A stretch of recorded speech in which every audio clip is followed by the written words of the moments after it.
Hello, I'm Srika Subramaniam and welcome to Language Talks. This is a podcast created by a group of TESOL students exploring how people acquire languages, both naturally and also through instruction. So, learning a language is something we all experience, but how many of us really understand how it happens? So, why do some people pick up a second language quickly, while others struggle even after years of classes? In this episode, we will take you on a quick but meaningful journey into the world of first and second language acquisition. Whether you are a teacher, a student, or just curious about how we learn to speak, this podcast is definitely for you.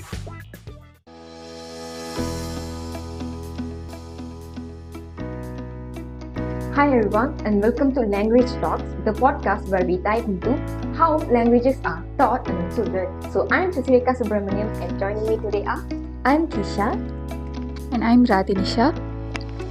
I'm Jansi Sivya. Thank you for inviting us. In today's podcast, we will explore how people acquire their first and second languages, both naturally and also in classroom settings. And furthermore, we will also share some useful activities based on major second language acquisition theories. So who's going to start first? Okay, let's begin by defining two key concepts. First, language acquisition means how babies and young children learn their language just by hearing and using it every day without being formally taught. And second, language acquisition or L2 is how people learn another language from their first language. This could be through travel, school, or even apps like Duolingo. And importantly, L2 happen in natural context, like when someone moves to a new country, or instructed context, like in language classroom with structured lessons. Whether it's a first language as a child or second or third language as an adult, we all go through language learning in different ways. Some people grow up learning bilingual naturally from their home, but some people learn a new language when they go to school or when they move to another country. But the process behind it, what makes it happen, and how quickly we influenced by the language is incredibly fascinating. It's something that educators and researchers have been studying for decades. That's right, in this episode we will talk about how people learn their first and second language. It also explains natural and instructional learning. Natural learning means learning a language living in an environment where it is spoken. There is no formal lesson and textbook in natural learning. For example, a child learns their first language in this way. Structural learning means learning happens in classroom. It has more structure and has a teacher, a syllabus, and clear goals. So we will explore some powerful theories that helps explain this process, like Krashen input hypothesis and Vygotsky's social cultural theory. These are not just fancy academic names. These theories actually help us to understand what's going on in our brain when we are learning. So we are not only going to stop at theories, we will also show you two practical lessons that inspired by these theories. So these are the things that teacher can use in the classroom to make the students learn more effectively and also confidently. So whether you are a future English teacher, a current student who learning a second language, or just curious about how the brain handles language, this podcast will definitely give you some insights and hopefully some inspiration too. So now let's talk about two key SMA theories, which are Krashen's input hypothesis and also Vygotsky's social cultural theory. So Jansi, any words?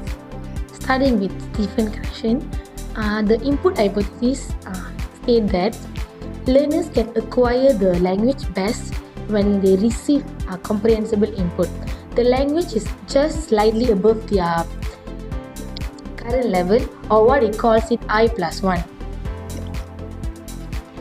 For example, someone who learning English first might hear the cat is on the mat, then they hear the fluffy cat is sleeping on the warm mat. The second sentence has more words than the first sentence, so it helps them to learn new words. Krashen also emphasized affective filter hypothesis, which is saying emotional factors like anxiety can block learning. So in a classroom, lowering stress helps students absorb language quickly and effectively. So, in contrast, Vygotsky's social cultural theory focuses on social interaction. So, he believed that learners develop language through communication with more knowledgeable people who are parents, teachers, or even peers. This is where his famous idea, zone proximal development, comes in. It's the space between what the learner can do alone and what they can do when they have help. For example, during a group activity in a class, a student might not know how to make a sentence, but with help from friends, they are able to say she's going to the market. So while Krashen emphasizes input, Vygotsky stresses about interaction and support. Both are different key language to language development. Now, let's look at two activities based on these theories. So, who's going to start first? Myself, for Krashen, one effective activity is listening gap fill.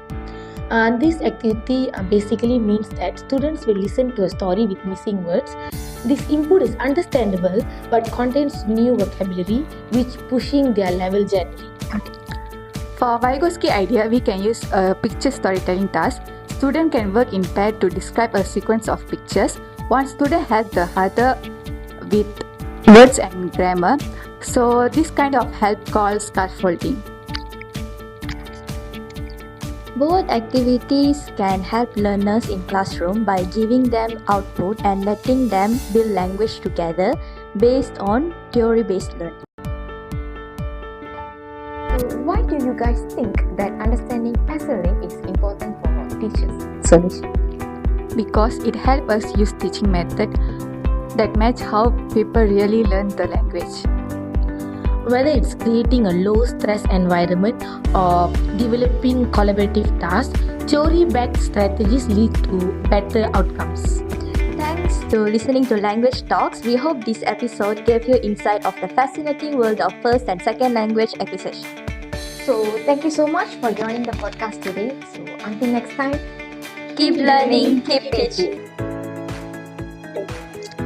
So that wraps up our overview of first and second language acquisition. Thank you so much for listening to us. We hope that this podcast gave you clear understanding on how language learning works and how different theories connect directly to classroom practices.